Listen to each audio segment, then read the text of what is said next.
Et on commence très fort avec nos invités de cette semaine. On va prendre de la hauteur. Nous accueillons notamment un vice-champion du monde de montgolfière, vice-champion du monde junior, Thomas Merceron. Bonjour Thomas. Bonjour. Vous êtes accompagné de Benjamin, votre frère et également équipier. On va revenir sur ce titre de vice-champion du monde qui a été acquis en 2012, mais aussi sur les championnats de France qui se sont achevés juste ce dimanche à Brissac dans le Maine-et-Loire. Et à vos côtés, un autre adepte de la hauteur, c'est Théo Gagliardini, base jumper. Bonjour. C'est ça, bonjour. Spécialiste donc du base jump. Vous verrez, pour ceux qui ne connaissent pas cette discipline, c'est assez impressionnant. On va en parler dans quelques instants, mais on va d'abord s'intéresser à la montgolfière, donc avec Thomas et Benjamin Merceron. On va d'abord parler de l'actualité la plus récente, les championnats de France, donc dans le Maine-et-Loire. C'était toute la semaine dernière. 6e place, c'est bien ça, au final. Comment ça s'est passé? Est-ce que vous êtes content de votre compétition, un peu déçu? Racontez-nous. Début de championnat un peu compliqué, le temps de se remettre, parce qu'on a commencé mardi dernier.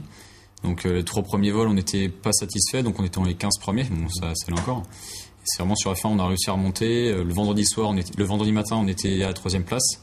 Et le vendredi soir, bon, on s'est un peu planté, on va dire, donc c'est là où on a perdu les 3 places, on a fini 6e, mais bon, au final on n'est pas mécontent parce que vu le classement et le niveau qu'il y avait, c'est vraiment pas mal. Alors comment se déroule une compétition de montgolfière? Parce que peu de gens connaissent cette discipline. Sur quoi vous êtes jugé?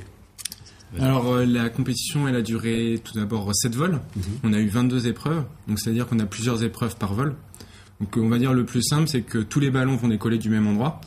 On va nous donner des objectifs à atteindre et il va falloir se rapprocher le plus possible de ces objectifs.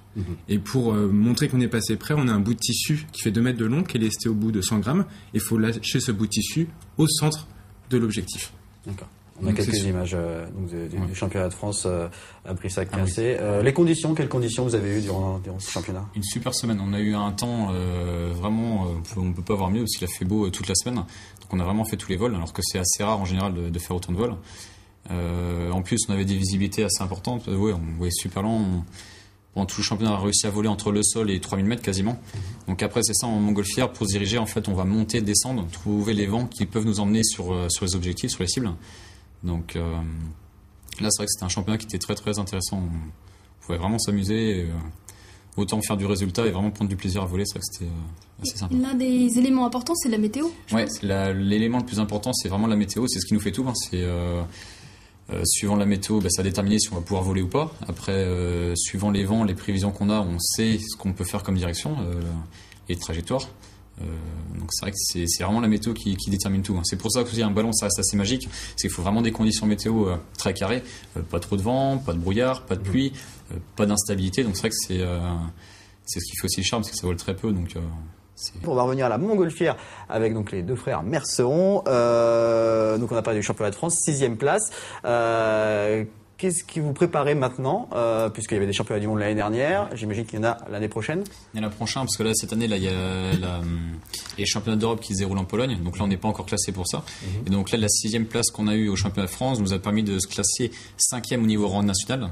Donc ça nous permet de s'améliorer pour pouvoir, je pense, aller l'an prochain au Brésil, au championnat du monde. Donc là, les prochains championnats qu'on prépare, ça va être le championnat du monde junior qui va être à Vichy en France, donc début d'année. Après, on va avoir le championnat de France courant haute l'an prochain et les championnats du monde qui vont se dérouler en juillet au Brésil.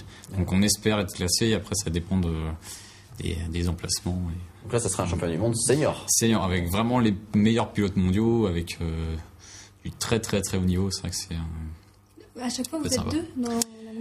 nous on aime bien être 2. C'est vrai que c'est comme on voit sur les vidéos, c'est moi qui pilote. Benjamin me fait toute la préparation, toute la navigation, les stratégies, c'est vraiment qui travaille là-dessus et ça permet d'optimiser au niveau en termes de sécurité parce que c'est vrai que bon, je sais pas si vous en avez entendu parler, mais sur le championnat il y a eu 2 accidents, il y a eu 2 prises de ligne électrique. Donc le problème c'est qu'en championnat ça demande beaucoup de concentration. Donc si on pilote plus travailler sur les cartes, c'est assez compliqué. Donc c'est pour ça qu'on préfère travailler à 2. Vous êtes au club de montgolfière du Bocage, c'est ça, à Saint-Pierre-du-Chemin. Il y a beaucoup de pratiquants en Vendée, à montgolfière. En Vendée, il y a combien 3 clubs différents, on va dire. Nous, c'est une société. Parce qu'à la base, on fait des baptêmes en montgolfière. Mon activité principale, c'est faire des baptêmes. Et après, en complément, on fait un peu de championnat pour s'amuser un petit peu, mettre un peu de piment dans nos vols. Donc c'est vraiment, nous on vole sur le Marais Poitevin, sur le Puy du Fou.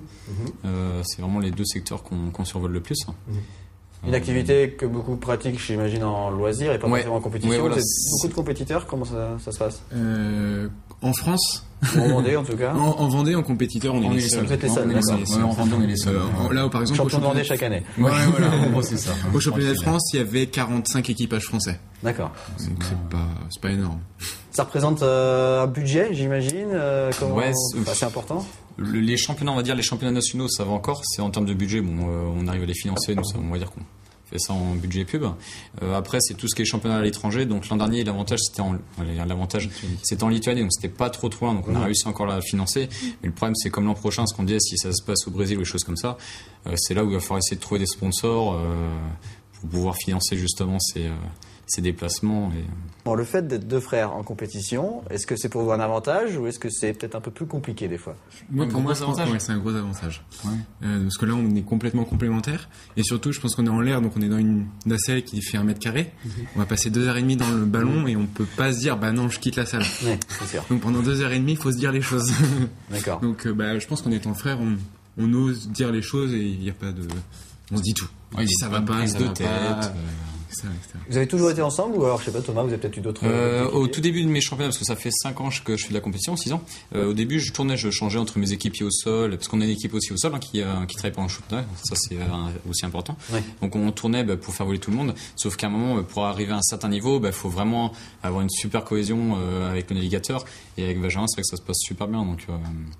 Donc ça, on travaille, on est 5 dans l'équipage et on travaille avec 4 autres équipages aussi. D'accord. Donc ça nous permet de donner des informations et puis de concrétiser et de valider un peu nos choix, on va dire, nos choix de stratégie. Très rapidement, au niveau entraînement, ça prend combien de temps? Combien de temps vous consacrez avant de le On faire? s'entraîne pas parce que j'ai pas le temps de m'entraîner parce que comme je fais tous mes vols passagers, on va dire mon travail à côté. Ouais. Donc on va dire je me donne des petits objectifs. On va passer sur un château, un truc comme ça va être mes entraînements. Puis après, en compétition, on est dedans, quoi. Moi, je m'entraîne pas du tout. Donc là, voilà, je sais pas si on va sur la vidéo, c'est ça là. L'épreuve, c'est ça en fait. On a une cible et il faut passer le plus près D'accord, on possible. voit bien la cible, ouais. C'est vraiment ça. Très bien. Merci Delphine, on remercie nos invités, Thomas, Benjamin, Merceron, Théo, Gagliardini. Merci beaucoup. Merci. Plein de bonnes choses pour la suite et on se retrouve la semaine prochaine, Delphine, à 18h30 en direct pour un nouveau numéro de 85 chrono. Et jeudi, 19h15, nouvelle émission, l'avant-match 100% foot. Très bonne semaine à tous.